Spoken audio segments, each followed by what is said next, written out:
Okay, so hello everyone. Welcome to this meeting. I don't remember the number, but maybe the fourth or the fifth of Jewish Museums meetings that we have in the National Library. I'm very pleased to host this one. It's a museum that I visited twice in the past, and I'm very anxious to hear my colleague about this museum. And I want to say at the beginning, before we start, that I was thinking about what is happening now with Jewish museums in the last few months since the corona started, and just thinking about how it was when I started to be interested in Jewish museums when I was a student and actually got all my education through a Jewish museum. It was the Jewish Museum in Los Angeles, and that's how I got into the field of Jewish art history. So much has changed since then. I remember I want to begin with this now, how much we advanced or changed. I don't know if advanced, but changed in the early 1990s when we were, let's say, trying to make a network of the Jewish Museum throughout the globe. It was so difficult. We had to send expeditions and to connect with by telephone or by faxes with every museum to get the information. And finally, this book that you see here on the left was published by the Center for Jewish Art in Jerusalem in 1994, not so long ago. It's not ages ago, that it's a directory to the Jewish museums in the world. And for every museum, and you can see another guide that was published in the US, a guide only to American Jewish museums by Nancy Fraser on the right. In this book that we published in Jerusalem, there was information about every museum, like it will be ridiculous for us to look at it today. Hours of opening, the telephone number, the number of employees, where is the museum, the location, is there a gift shop or not, and all this information you had to print and to give it as a guide to people, although it changed very quickly, but this was the way we communicated. And I purposely opened with these 2 pages to show you that it was in alphabetical order by continents and then by countries in each continent. So we have in this page now Poland, and you see the National Museum in Warsaw at that time, and it says here, the Center for Jewish Art researchers have found that the museum, the National Museum, is to be the richest and most important collection of Judaica known today in Poland. So everyone knows today it's changed totally, but this was true for 1994. So we go Poland, another Polish museum, then Portugal, and then we jump to Serbia. What is missing? Of course, I'm showing you what is missing is Russia. Russia is not here. So this is really another thing that has changed dramatically since then. But at that time, there was no active Jewish museum in anywhere in the former Soviet, in Russia at least, as that we could speak about. And before I introduce our speaker, I want just to remind those of you who are interested really in the history of Jewish museums that there was a museum, and just want to remind everyone of the great collection that was assembled already in the early 20th century by Ansky and his expedition. We see 4 members of the expedition with Ansky standing here, and the others, including the artist Yudovin that accompanied them, and they collected artifacts. So long ago, there was a museum of Russian Jewish art that was very active. They collected items. The first expedition that we know of this type that was conducted already in 1912, and that museum opened in a small place in 1914. That's how it looked like, even in Tsarist Russia. Yeah, I mean, before the revolution, that we have this image of a collection that is exhibited publicly for people to come and visit. And then it turned to be something even more magnificent after the revolution, when it opened as a museum in St. Petersburg, in Leningrad at the time. Here we see Yudovin again, standing in front of one of the cabinets with all the items, about 8 items that these people collected. So here we have a museum that was really active at that time. We see, I show you 2 more pictures of it. Here is one of the interior from those years in the 1920s. Here is another one. So all these items that were assembled together and exhibited to the public were still tolerated. It was possible to do, but then the collection was taken, removed from the museum, taken to other places. The story is very long and too complicated to tell every detail, but just to mark to you that you know that there was a collection, there was an exhibition of Russian Jewish art in the past until our time. And this collection, by the way, of the Ansky expedition, most of it, or part of it today, you can see in the museum, Russian Museum of Ethnography in St. Petersburg. Now it's put on display together with the exhibition of other people of the former Russian Empire. So it's now everything is okay and democratic, and you can enjoy the visit there and see many of the items that the Ansky expedition collected, and this is something recent. So another recent phenomenon is the museum that we are going to talk about today, and for that we enlisted a speaker that was involved in the establishment of this museum, and this is the Jewish Museum in Moscow, Museum of Tolerance. I'll introduce first the speaker, and then he will tell us about the museum and how it was established, and then we can ask him questions and so on. So our speaker is Professor Benjamin Nathans. He is Associate Professor at the University of Pennsylvania in Philadelphia. He teaches and writes about modern Russia, the Soviet Union, European Jewish history, and the history of human rights. One of his books won many prizes, and this is the Beyond the Pale, the Jewish Encounter with late Imperial Russia. And this book has also been translated into Hebrew and Russian, for those of you interested. He co-edits and edited in the past, and new one books that deal with the Russian Jewish history, relationships with Israel, and so on. Another book that is coming soon is about the Soviet dissident movement. I think this will be of interest to many. And he also edits the memoirs of Simon Duknov, another great important Russian historian that we should mention.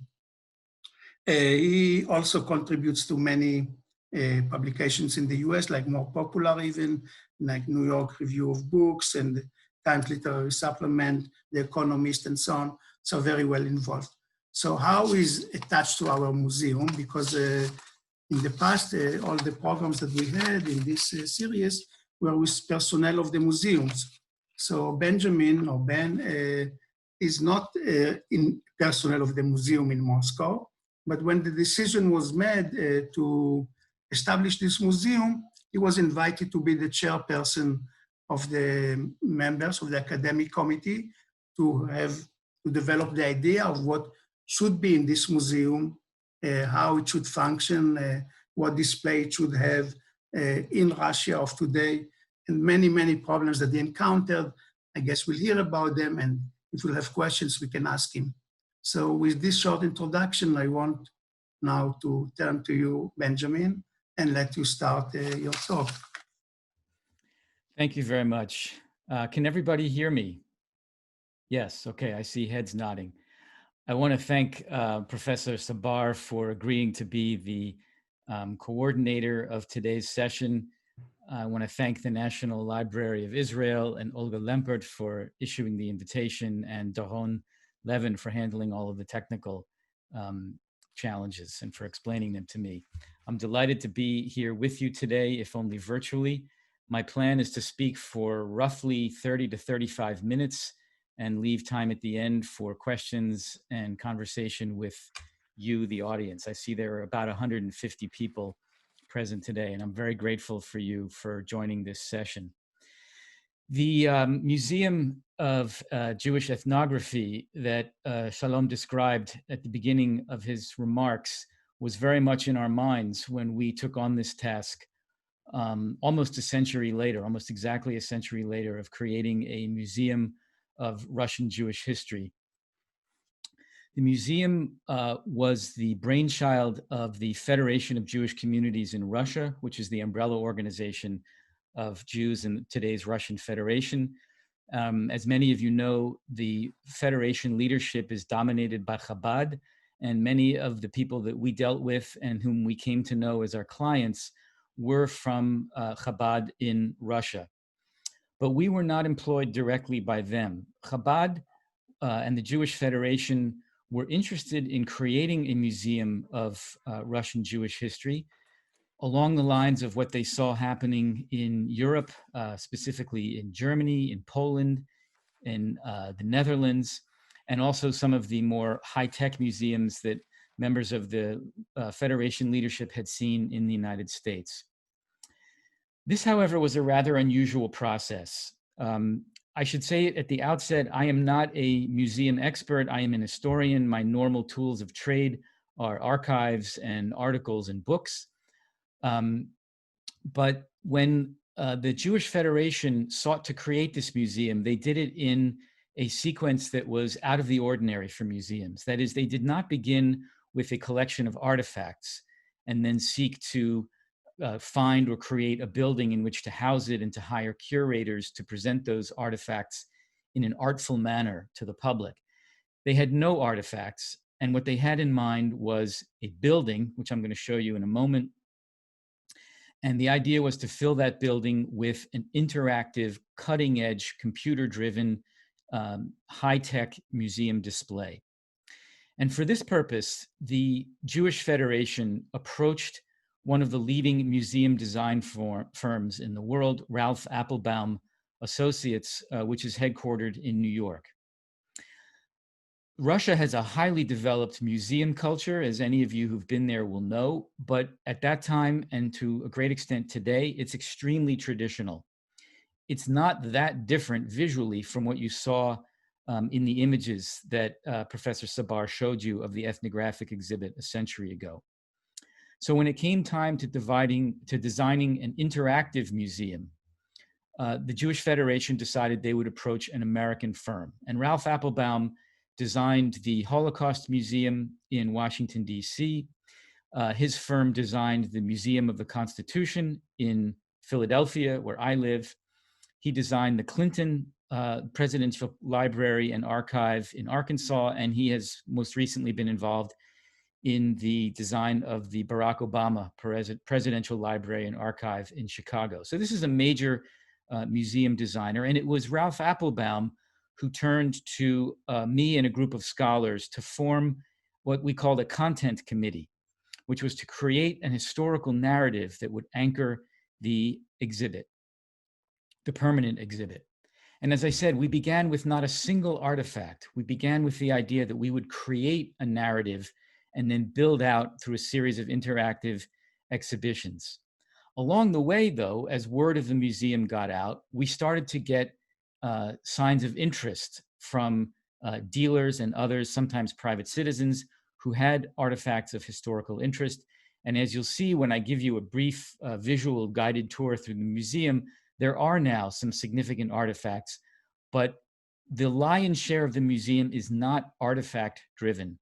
It's driven by computer designed interactive displays that allow the guests to go to the level of depth of detail and information that they want. It's the kind of museum where you can spend 8 to 10 hours and still not have gotten to half of what's there. And I myself have been there several times, but I don't think I've actually checked every single aspect of the permanent exhibition. So it's an immersion museum, and it takes more than one visit to fully immerse yourself. So the content committee consisted of myself and scholars from Russia, the United States, and Israel. And we were tasked with creating a museum that would speak to basically everybody. The assumption was that the majority of visitors to this museum would not be Jewish. That has proven to be true. The assumption would be that the majority of visitors to the museum would know next to nothing about Jews and Judaism, perhaps a few cliches, perhaps some stereotypes, perhaps some misinformation, but we needed to create something that was maximally accessible. So this is the first challenge that the content committee and I faced. And that committee consisted of my colleagues Oleg Budnitsky, an historian from Moscow, Yonatan Dekelchen of the Hebrew University of Jerusalem, Risa Levitt-Cohn of the University of California at San Diego, and Natan Meir of the University of Oregon in Portland. One of the things we were very anxious about initially was that we not create a museum that felt like an American import product. The high-tech nature of this was already going to create waves in Moscow because this was going to be so different from any museum that Russia had seen to date. And we wanted to make sure that this museum spoke to people who live in the Russian Federation. We were expecting a certain number of tourists also to be among the future visitors, but the bottom line was we wanted a museum that would speak to the population of Russia, Jewish as well as non-Jewish. Now, as the great Russian poet Alexander Pushkin once put it, the first sign of intelligence in a person is the ability to quickly size up with whom he or she is dealing. And our instincts about our future population of visitors was that those coming from a Russian or Soviet background would have an image of Jews that was primarily as one of the most privileged beneficiaries of the Soviet order. Victims perhaps in Tsarist Russia of pogroms and other violence, but in the Soviet Union, according to the indigenous view, Jews benefited as much as any other ethnic group in Soviet policies. By contrast, the outside world, the point of view that tourists were likely to bring, whether they came from Israel or Europe or the United States, was of Jews as the preeminent victims, the paradigmatic victims of both Russian and Soviet society.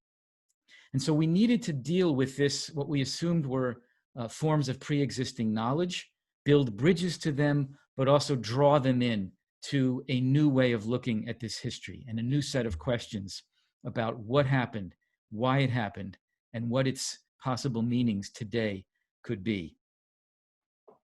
So we were determined from the outset to provide a story of Jewish history in the Russian Empire and the Soviet Union and today's Russian Federation that brought in both of these viewpoints and a multi-dimensional portrait of Jews in the Russian Empire and the USSR. Yes, Jews as pogrom victims, but also Jews as highly placed members of the security police in the 1920s and 1930s. Yes, Jews as the quintessential outsiders and the creators of a Jewish literature and Jewish culture and Jewish art and Jewish languages within the setting of this multinational state, but also Jews as consummate insiders without which the history of the Soviet Union is simply unintelligible. So we had a complicated and in some ways contradictory brief to fulfill with this museum. And to further complicate things, the Jewish Federation insisted as part of its mandate, and this mandate came from the Kremlin because Vladimir Putin was fully behind this museum for various reasons, including biographical reasons, which I can elaborate on later if you're interested. But this museum had the full backing of the Kremlin as a showcase of a modern Russia, which could sustain a Jewish museum just like European countries could. But the mandate from the Kremlin insisted that along with a museum of Russian Jewish history, there be incorporated what was called a tolerance center, a pedagogical center in the museum that would teach the values of religious and ethnic tolerance. Russia, after all, even after having lost so many of its peripheral fellow republics from the Soviet order, the Baltic states, Ukraine, Belarusian, the various Caucasian republics, Central Asia, even after having lost all of those non-Russian populations, is still a multinational state, a multi-confessional state. And Putin was interested in creating a center housed in this Jewish museum that could serve as a beacon for values of ethnic and religious tolerance. And that was non-negotiable. Now, as you can imagine, for the scholars who were involved in the content committee that was going to design the narrative arc of this museum, it was by no means obvious how Russian Jewish history culminates in a message of tolerance, unless that message is a negative conclusion from the history that actually happened.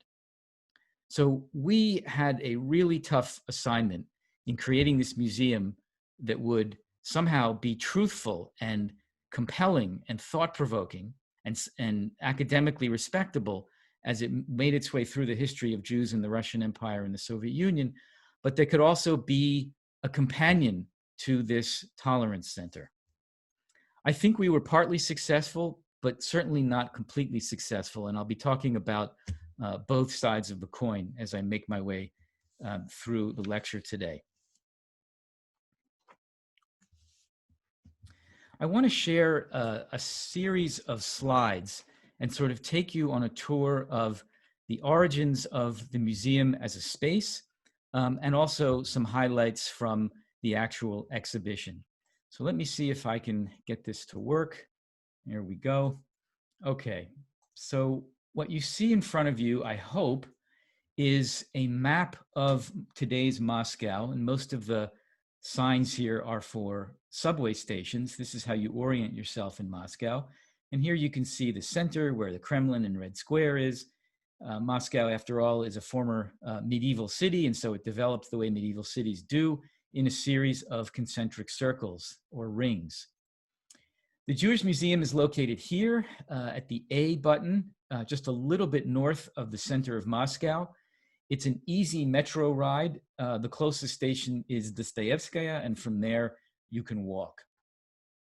So it's fairly easy to get to if you visit.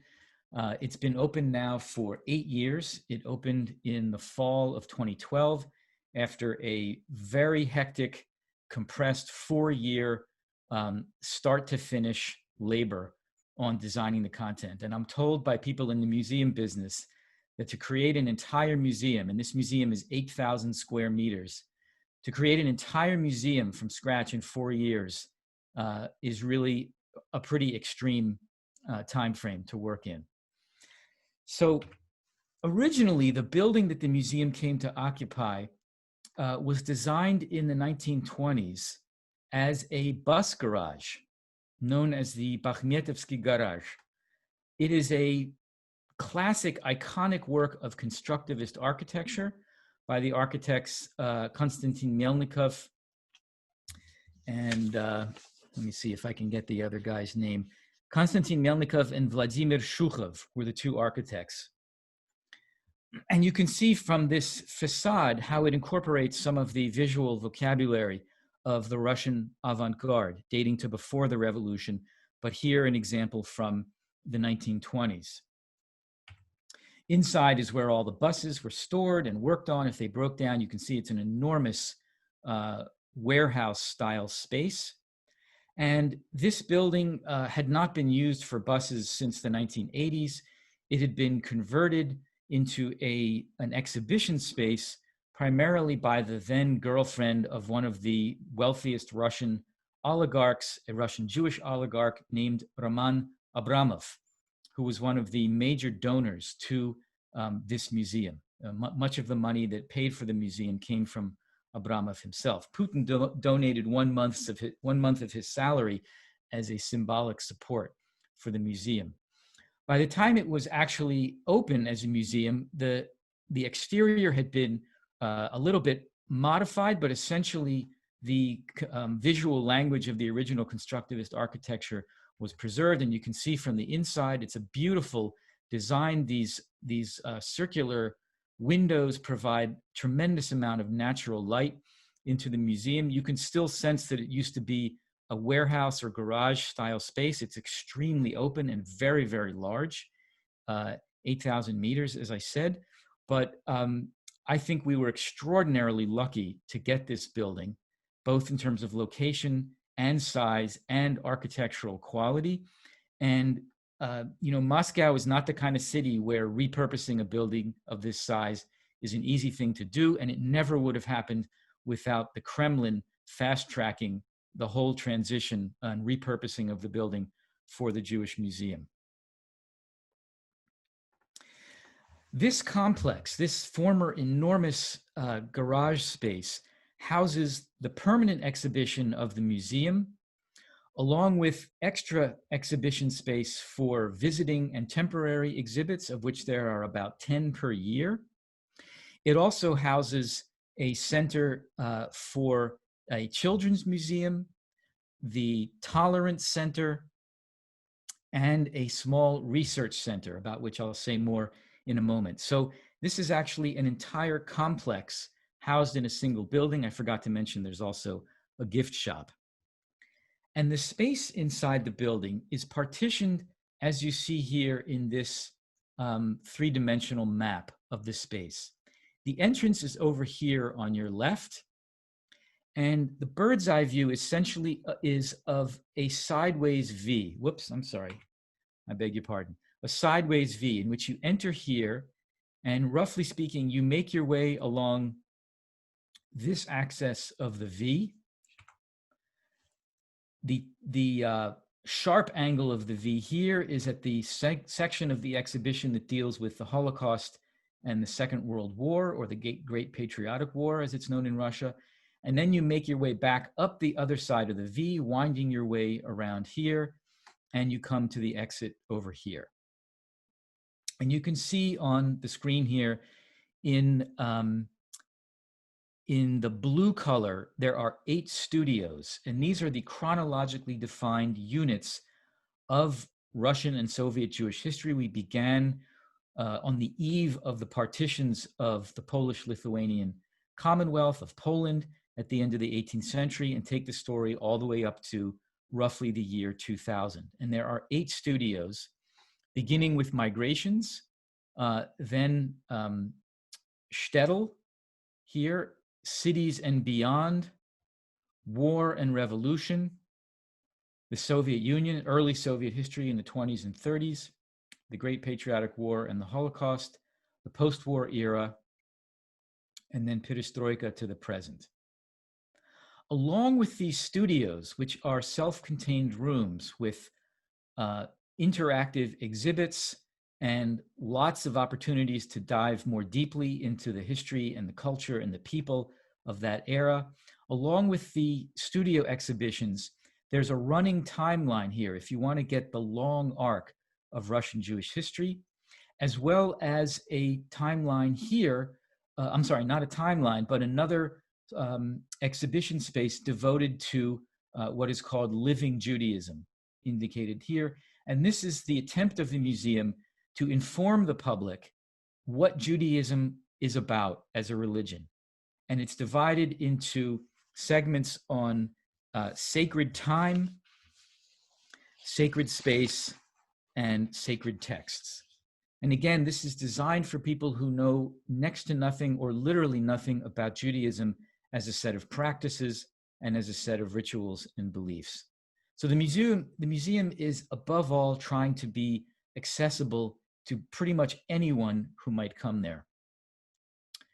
And that's, of course, a difficult target to hit, since we have people who are quite knowledgeable about Judaism and about Jewish history, along with those who are encountering it for the first time.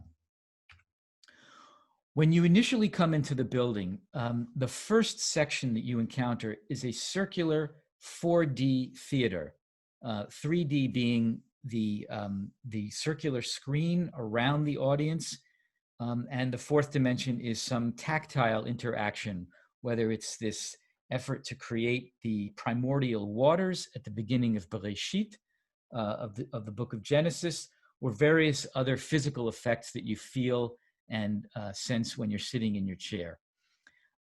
This is called the Beginnings Theater. And the idea here is to introduce the biblical origins of Judaism and to establish its connections to the other monotheistic religions that are represented in Russia's population. Overwhelmingly majority Christian now, but still over 15 million Muslims in the Russian Federation. So this is a very high-tech special effect theater. Our clients, the Federation of Jewish Communities in Russia, wanted something that would immediately draw people in, including children who often come with their parents. So this is a kind of visual sensory introduction to the beginnings of the Jewish story that manages to link it to the sacred texts, the New Testament and the Quran of the major religious groups in today's Russian Federation. When you exit the Beginnings Theater, you sort of spill out into this open space. And here the idea is to contemplate, to begin with, the question of how on earth did this people that began in the Middle East, on the edge of the Mediterranean Sea, how did so many of them end up in the Russian Empire? And when I say so many, I mean by the year 1900 or so, over 5 million Jews, even after large numbers had begun to emigrate from the Russian Empire. And at 5 million, this was the largest Jewish community in the world.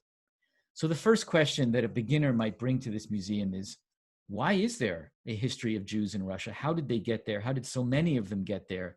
And why was this history so consequential that it deserved a museum of this size? And as you see on the bottom right corner of your screen, we have a section in the museum called Migrations, which is a computer-driven interactive map that allows visitors to trace the migration of Jews from the Middle East to North Africa, to the Iberian Peninsula, fanning out across Northern Europe, and then eventually reaching the Russian Empire. We also trace the other story of Jews coming up through the Black Sea and the Crimea, the Khazars, the entire other sort of non-European origin story of Jews in the Russian Empire. But the idea is to really allow readers to explore at their own pace and following their own curiosity the story of the migration of this people across so much of the space of Northern Africa, the periphery of the Mediterranean, and finally Eastern Europe and Eurasia. And you can see as you fan out from this circular migrations map, you have a choice. You can go straight up, heading due north into the shtetl arena, this immersive shtetl environment, or if you want to get an overview of Russian Jewish history, a kind of timeline, you can head to about 10 o'clock on your dial and make your way down that corridor where, through a combination of photographs, printed texts, maps, and museum text, explanatory text, you can trace the political and cultural and religious history of Russian Jewry across the centuries. So if you go on a guided excursion of this museum, you'll need to pick which kind of excursion you want. They have different emphases, and they take people on different tours, different paths and itineraries through the museum. You can't possibly take everything in, even in a full day there. And so choices have to be made, but we try to give freedom of choice as much as possible to the viewers themselves. So I'm going to take you on one version of this tour very quickly.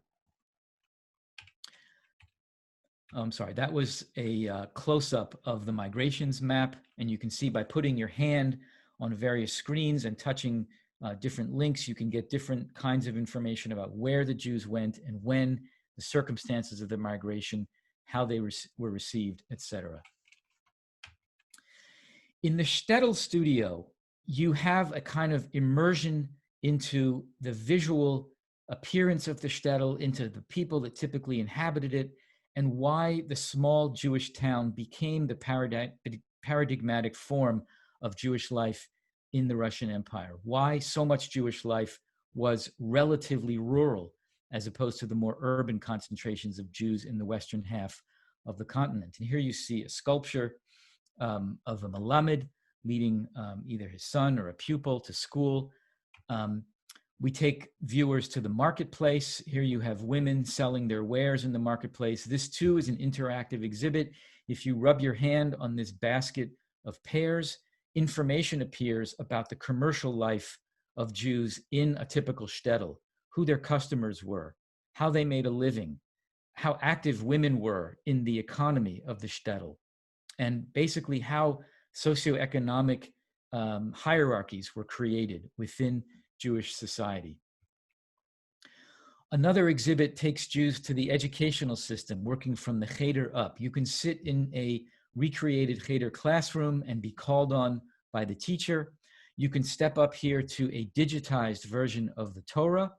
And if you point the yad here, this is an interactive display. If you point the yad at any given passage of text, it will read it to you out loud, chant it to you, I beg your pardon, chant it to you out loud in either Hebrew or Russian or English.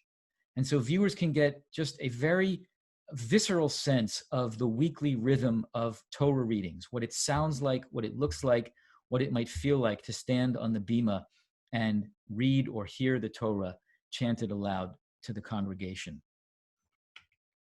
Here's a close-up of that timeline corridor that I mentioned before, and you can see there are stations along the way that have short documentary films of about 5 to 7 minutes.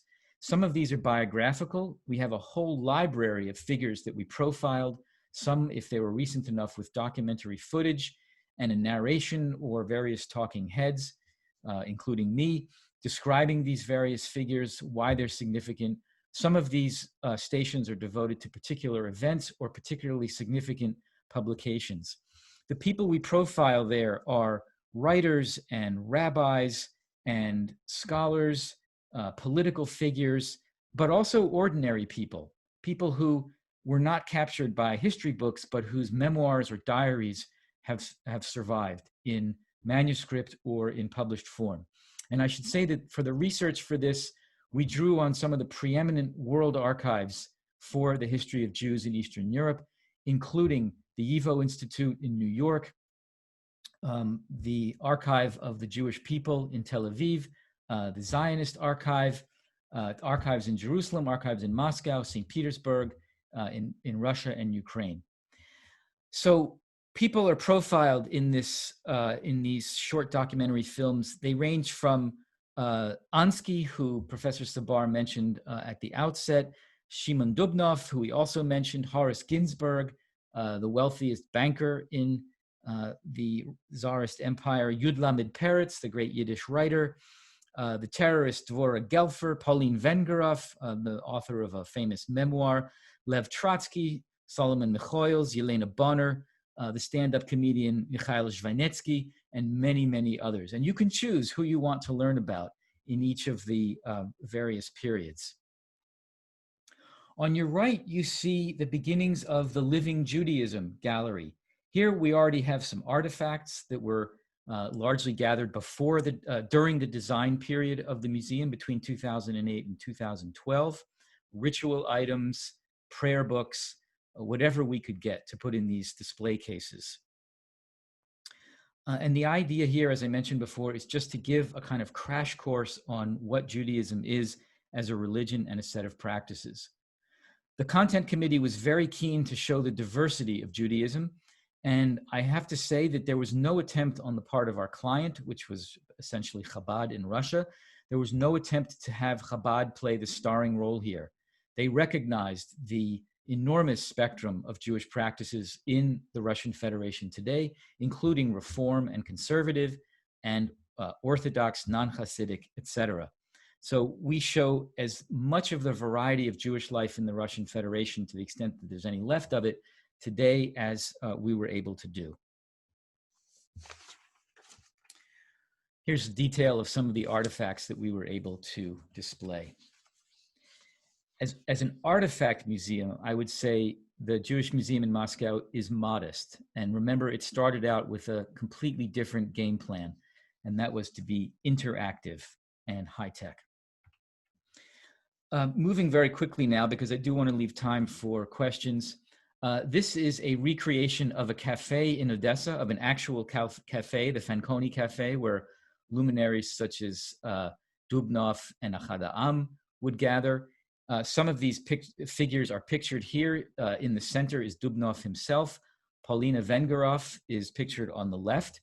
And you can sit down with them at a table in this cafe, and you will see various documents digitally displayed on the table. And if you want to learn more about those documents, whether they are the front page of a Jewish newspaper or a letter that someone wrote asking a relative, how do I get myself to Palestine, or how do I get myself to America, you could put your hand on that and a whole sort of hidden archaeology of information will come up to the table. You can read these texts, or you can move on to a different table as you wish at your own speed. And you see photographs beamed up onto the screens of pogrom victims on the left and of the actual Fanconi Cafe in Odessa in all its grandeur on your right. Other studios take you into the period of the First World War and the Russian Revolution.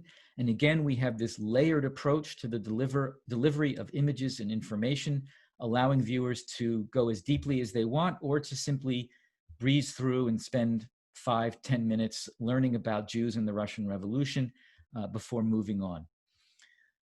The early Soviet period is covered in this studios. This is a time of tremendous ferment and of relatively lax censorship. I say relatively compared to what was to follow in the rest of Soviet history. A flowering of Yiddish and to a much lesser extent Hebrew scholarship and translation in the early Soviet period. And then if you remember, the tip of the V, the sharp angle at the bottom of the V, is devoted to an enormous space dealing with the Holocaust, the Second World War, and the Great Patriotic War. This, I think, is the emotionally most intense part of the museum. It's quite graphic, although we were forbidden to show any images that included the nudity of Holocaust victims. That was a line that the Chabad's clients would not cross, despite the powers of those images. So we had to abide by those guidelines. But what you see here is a tremendous narrative of the history of this conflict between Nazi Germany and the Soviet Union, and the roles of Jews, not just as victims of atrocities by the Wehrmacht and by local collaborating forces, but also the significant role that Jews played in the Red Army, whether as soldiers or as designers of some of the most important military weapons, including tanks and airplanes. There are a lot of artifacts here that were given to the museum once people realized what a powerful space this was going to be. People's home letters to the home front during the war. We recorded testimony of veterans, men and women, veterans of this war. Tens of thousands of Jews served in the Red Army, and enough of them survived. Of course, many of them didn't, but enough of them survived to tell the story of what it was like. And here you see the film of a recent survivor testimony, and it is flanked by images from Leningrad during the blockade. And below you see postcards and letters written home by soldiers at the front to their families, either in Russia proper or in evacuation. Here are some of the medals from Jewish veterans, identity documents, photographs from the war or the post-war period. This is the famous T-34 tank. To the extent that the Red Army won the war over the Germans, it was thanks to this tank technology that was developed and produced en masse by this horrific command economy engineered by Stalin in the 1930s.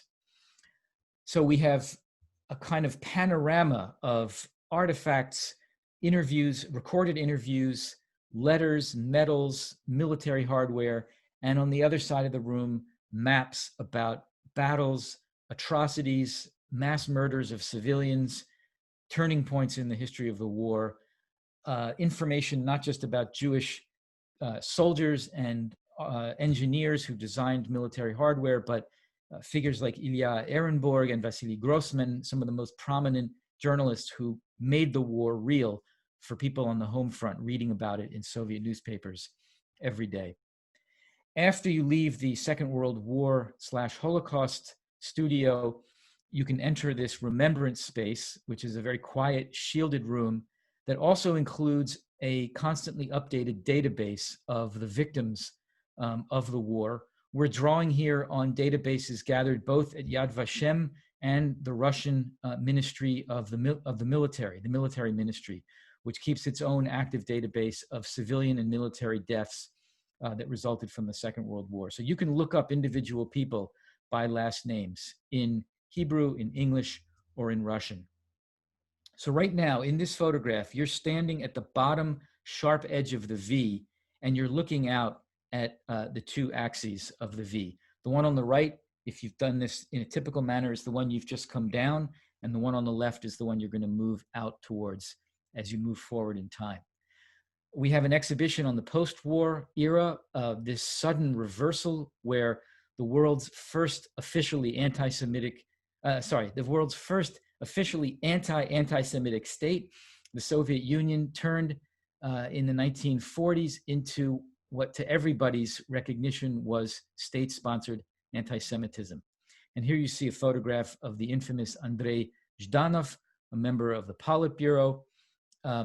It takes you into these very dark years from 1945 until Stalin's death in 1953.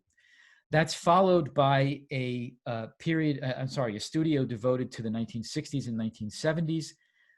This is an attempt to tell the history of Jews when they stopped being the most successful Soviet minority, when various doors were clearly closed to the children of the people who had enjoyed rapid upward social mobility. You see here a recreated birch forest. This is an attempt to show some of the forests where Jewish refuseniks would gather to share news and to sing and to give each other courage. So we cover the history of late socialism, the Jewish national awakening, and the refusenik movement in this studio. I think I skipped one, but I guess it's not coming up on the slide. And this is, again, the facade of the museum at night. So our brief in this museum, and I'm going to go back here to all of the faces on the screen. Our brief in this museum was to create conditions that would be conducive to the improvement of relations among Russian citizens of different religions and different ethnicities, to foster knowledge and understanding and interest and curiosity about the history of Jews in the Russian Empire and the Soviet Union. We wanted to spark conversations. We were not out to give answers so much as to inform and to make people intellectually curious, to know more and to move more deeply into this incredibly rich and complicated history. As I said, we started work on the museum in 2008. The doors opened 4 years later at a ceremony where Vladimir Putin and Shimon Peres were both present. In the meantime, the Jewish Museum in Moscow has become one of the most popular cultural centers in the city. Initially, it was the technology itself, the interactive computer-driven exhibits that I think drew the most attention. Some people were quite dismissive and called this a kind of Jewish Disneyland. In the meantime, I think even people in the museum community in Moscow have learned that this is a place to be taken seriously and that its educational impact is heightened by, not distracted from, this computer-driven interactive technology. On average, the museum attracts between 600 and 700,000 visitors a year. The overwhelming majority are from the Russian Federation. The number of tourists visiting has not been what I had hoped, and I know there's a strong desire to increase that. I am told by experts in the museum field, friends of mine, that for a city of roughly 10 million people, that's the population of Moscow, 600 to 700,000 visitors per year is not bad, but not great. So the museum is working hard to increase the number of visitors. Right now, of course, in the midst of this COVID pandemic, even though the museum is open and is allowing people in if they have masks on and they socially distance, right now, of course, viewership is way down from its normal level. The museum also draws people in, not just with the permanent exhibit that I've given you a lightning fast tour of, but with a constant menu of temporary exhibitions, some of them created by the museum, others visiting from other museums in Russia and beyond. So there have been temporary exhibits just in the past year or so on the great Russian Jewish singer and actor Vladimir Vysotsky, the Soviet Bob Dylan.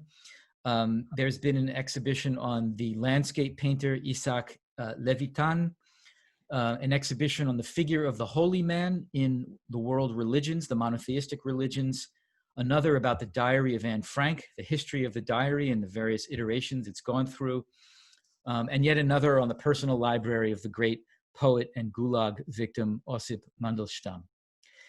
Lecture series, film screenings, theatrical performances, children's workshops. This is much more than just a museum with a permanent exhibition. It is and wants to be a cultural center where people can come and learn and share ideas with each other. It also has I would say, a burgeoning research center, the core of which is the library of the last Chabad leader to live in the Russian Federation, namely Yosef Yitzhak Schneerson. You may know that there was a huge controversy about the Schneerson Library, which ended up in the Russian National Library in Moscow, and Chabad in Brooklyn sued to have it returned, and that was blocked. And the rather Solomonic solution that Putin worked out was to transfer that collection, the Schneerson collection, to the Jewish Museum, where it is open to scholars from around the world. It has been cataloged, and they're trying to build on that to create a new research center for the study of East European and Russian Jewry. They have fellowships for graduate students and postdoctoral fellows, and I think it's gradually taking real shape. Finally, this museum has a rather robust presence on social media in Russia. Many of you know that the social media, including the internet, YouTube, Facebook, etc., is one of the last more or less non-centered zones of speech and communication in Russia. The internet really is a fairly free place in Russia, at least so far. We'll see what happens in the future. And Russians are, as a group, very technically literate. And so the Russian Jewish Museum has 46,000 members of its Facebook group, 32,000 followers on Instagram, 18,000 followers of its YouTube channel, which is the second highest for any museum in the Russian Federation. So this museum has a real presence. It's a destination in the cultural landscape of Moscow and of Russia. It's very hard for me to say how well it has functioned as a beacon of tolerance or as a center of education about tolerance. Certainly the forms of tolerance that Putin and the Kremlin had in mind for the Tolerance Center to promote were rather limited. They certainly had to do with ethnic and religious minorities. Nobody ever intended them to apply to sexual minorities who are not tolerated in Russia these days, and that's been a difficult point for the Tolerance Center at the museum. I also have to tell you that Putin has not in the past shied away from using the museum as a platform, literally with his physical presence there, in order to hold speeches and press conferences in which he leverages his philo-Semitism for Russia's advantage. And as some of you may recall, during some of the worst days of the war against Ukraine in the Donbass, Putin used the Jewish Museum as a stage to announce that Russian forces were concerned about Ukraine because of a resurgence of anti-Semitism in Ukraine, and that the ghost of the Ukrainian nationalist Nazi-allied independence movements from the World War II era were returning, and Russia was going to be the savior yet again of the Jewish minority, this time not from Nazis, but from rabid Ukrainian nationalists. And he used the museum as a visual platform from which to give that and several other speeches. This is disturbing to me, but I was long out of the picture by the time that happened. And as they say in Russian, he who pays gets to choose the music. So I'm going to stop there so that we have at least a little bit of time for Q&A. Thank you very much for listening, and I would be happy to address any questions that you might have. Thank you very much, Professor Nettens. This was really like, I should have listened to you before I visited the museum. It would have been better. I was twice. I want to comment on the question, and then we'll let people from the audience to represent their questions withdrawn. I was twice there. I guess the first time was shortly after it opened, and my impression was what you said. I was very confused, and I felt like you said something like Disneyland. I mean, this was like a show of Judaism at its best in a very technological way and so on. So I was asking myself, who is the audience? And as you said, I think you replied that it's for the Russians to come and visit and get the first knowledge about Judaism. This was the best.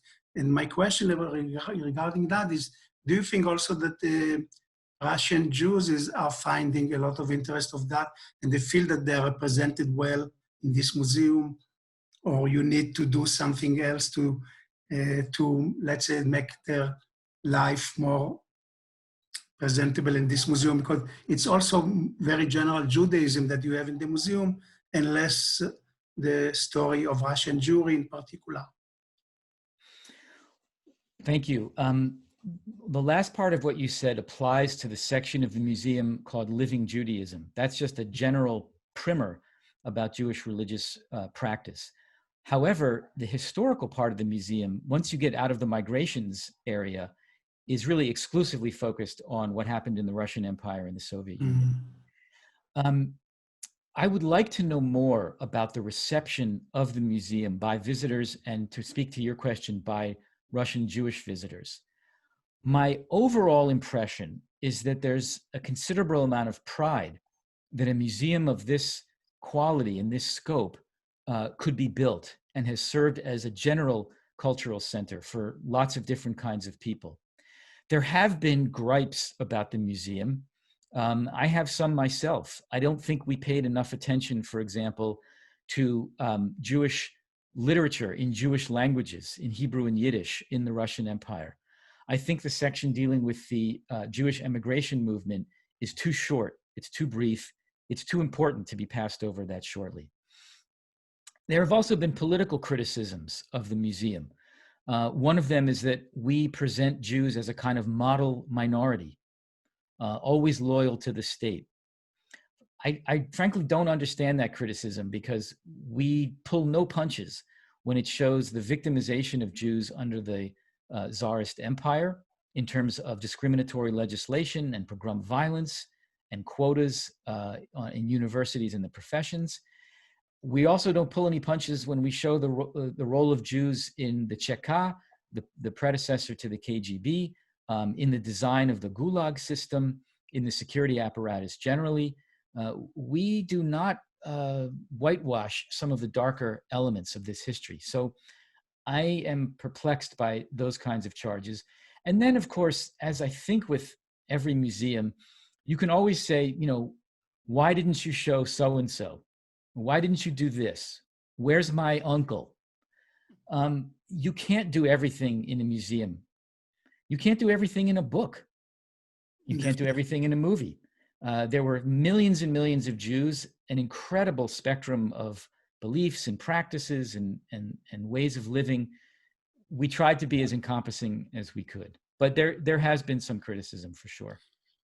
Another question is about the items, the artifacts. The first time I visited, there was hardly any, and the second time there is an increase, as you said. So my question is maybe very provocative, but I'll ask it. I don't know if everybody here knows, but there is another Jewish museum in Moscow that collects only artifacts. It's very small, it's very modest, but every item there is precious because it comes from a synagogue. They really did a lot of research to find these items with oligarchs' money again and so on. But anyway, it's like a collection of Russian Judaica. Whether the two cannot be integrated, that's the question. So that, everything you can find in one museum when you come to Moscow, and that will have this story that you tell, and Yes. all the actual artifacts. This is a very sad story. I cannot tell you how hard we tried as we were designing this museum to, make the shidduch, as they say, and bring these two things together. We had a fantastic, if modest, collection of artifacts in someone's apartment. It's literally a private apartment where this artifact museum began. And then we had this enormous space, technologically driven interactive museum, and it would have been perfect to bring them together. Definitely. But the antagonism between these groups was so intense and so unforgiving and uncompromising that we couldn't do it. It was ridiculous. It would have been the most sensible thing in the world to merge them. But no, there has to be two museums, not one. What was surprising was that, the normal sequence of events is you start with the artifacts and then you build the museum. We did it not intentionally, but it happened to be exactly the opposite. We started with the museum, and then as word got out, people, private individuals started saying, oh, I have this, I was left this. And the artifacts started flowing in even as the museum was being finished. And the craziest story of all is my colleague from Moscow, Oleg Budnitsky, who was a fellow member of the content committee, one of the members of the Jewish Federation asked him just openly, what would you like for the section on the Holocaust and the Second World War? And Oleg said jokingly, well, it'd be great to have a tank and an airplane, haha. 2 months later, we have a tank and an airplane. We have a T-34 tank, and we have a kind of airplane that one of the female Jewish pilots piloted to great success in the war against the Germans. So it was a roller coaster ride from start to finish. Okay, I suggest that Doron will ask the questions from the audience in the chat, because I could not see all of them, and I think some of them you already replied, but Doron, you are welcome to ask those that we missed. Thank you very much. I am going to connect two questions together. They're closely related, and maybe even a third. So Julie asked, is the signage in the museum English as well as Russian, Hebrew, other languages? And Eleanor asked, what are the languages of the labels and text and interactive screens? I think there's also a further question about guided tours and what languages you offer them. Thank you. The written explanatory material is, as far as I know, I haven't been in a couple of years, but as far as I know, it's in Russian and English. The guided tours offer a much wider menu of language options. So Russian, English, Hebrew, German, French, Spanish, and I may be missing some. But the signage itself is in Russian and English. Thank you very much. There's a question in Hebrew. Ruth asked, is there any regard to the language that the Jewish Russians spoke, the Yiddish language? Yes, one of our interactive exhibits, and this is something that I worked on with great pleasure, because imagine if, your bread and butter, like me, is written text, and imagine if you can create an interactive text. So what did we do? We took a Yiddish sentence and we put it on a screen. And if you touch the different words, it tells you the history of what is, after all, a fusion language, borrowing terms from other languages, whether it's medieval German or medieval French. Of course, the alphabet is Hebrew. Some of the lexicon comes from Slavic languages. And you can watch in a kind of map, a word map on the screen, where Yiddish comes from and what transformations it performs on the source languages from which it borrows either its lexicon or its syntax or its grammar or whatever aspect you're interested in. So again, for people who know nothing about Yiddish, who can't read the Hebrew alphabet, who've never heard a Yiddish word in their life, they can see the sentence on the screen, they can read a translation, they can hear someone reading it out loud in Yiddish and the language that they want to hear the translation in. It's a fantastic teaching device. It's so much fun. And you see children up there standing next to the screen, putting their hands on the different words and learning, this comes from German, this comes from Ukrainian, this was originally Russian, this took a Hebrew sentence and pronounces it in a different way. It's an unbelievably effective teaching device. Thank you very much. There's a question here about artifacts. Does not having as many artifacts make curation easier or more difficult, and how are the exhibits chosen? Wow, that's a great question. I suppose there's less anxiety about physical damage to the artifacts, wear and tear, humidity. It's a state-of-the-art museum in terms of climate control. But there aren't a lot of super valuable, super rare artifacts. On the other hand, the computerized multi-level character of the interactive exhibits means, in effect, nothing is ever final. You can always add a new layer. You can always correct something if someone made a factual mistake. You can build out horizontally. You can build out vertically. So it's an infinitely expandable kind of modular system of visual display, of teaching. And that means your work is never done. Now, my work is done. I'm on the advisory board of the museum, but I stopped being an active participant in the exhibitions once the museum opened in 2012. But in theory, there's no reason why they couldn't expand and show more about not just Yiddish as a language, but Yiddish literature Yiddish poetry, Yiddish theater. All of these things could be added without physically expanding the building because of the nature of the interactive exhibits. So I don't know if that's a blessing or a curse, but it certainly offers unlimited options for growth in the museum. Thank you very much. Nathaniel asked, what are the security issues and solutions? This is something I don't know a tremendous amount about. The last time I was at the museum, you know, as you would at any Jewish museum, almost anywhere in the world, you have to go through a metal detector. They are concerned about terrorism, but Russia is no less safe than most West European countries. You know, I feel as safe going to a museum in New York or Philadelphia as I do in Moscow and Amsterdam. I mean, the security measures, as far as I can tell, just as a visitor, seem pretty similar around the world. In terms of sort of physically securing the building and the actual exhibit and artifacts, I have no idea what's being done behind the scenes. And no word has reached me of any particular threats to the museum as a structure. Thank you very much. There are many compliments in the chat. I'll send you the transcript. Many people enjoyed themselves. Thank you for an excellent, Joseph wrote, thank you for an excellent presentation. Having been to the museum, I feel probably best have seen.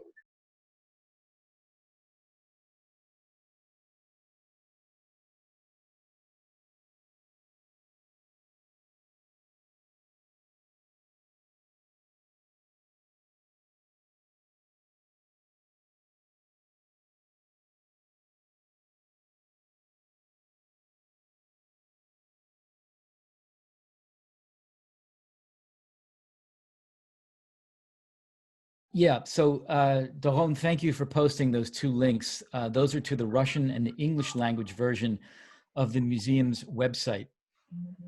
What you get on there is a tremendous amount of information about what's going on now.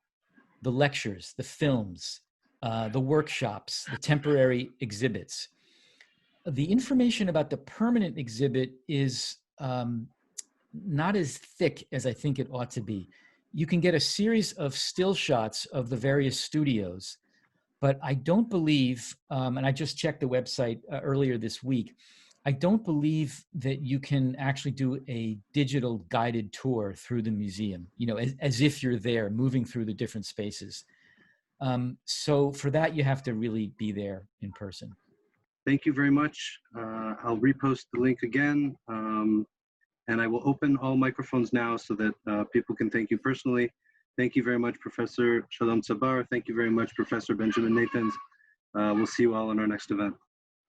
Thanks to all of you. Thank you. Thanks. Thank you. Fantastic. Thank you. They're very interesting. Thank you so much. Having been there, kol hakavod, you've done a beautiful job and your lecture was fascinating. Thank you so much. I appreciate it. Thank you. Thoroughly Thank enjoyed you this very lecture. much. Thank you. It was great. Thank you. Thank you very much. It was great. I said, Thank you very much. We also visited the museum a few years ago. It was great. I wish now we'd had chance to spend more time seeing it. we'll have to go back. We'll have to go back. Come back. Yes, come back. I'm glad you were there. So tell me, please, are there any exhibits of the life in Birobidzhan? Yes, there is a space devoted to Birobidzhan, the planning of it, life in Birobidzhan itself. There are copies of the Birobidzhaner Stern, the newspaper that was produced there. Yes, it is represented in the exhibit. Okay, thanks a lot. You're welcome. I just want to remind everyone, if you are interested, tomorrow there is another talk in this series on the Museum of the Diaspora in Tel Aviv. So for those who are interested, you can join tomorrow again during another chapter. Okay. Thank you for reminding us. Thank you very much, everybody. We'll see you all in our next event. Thank you, two professors. Bye-bye. Thanks.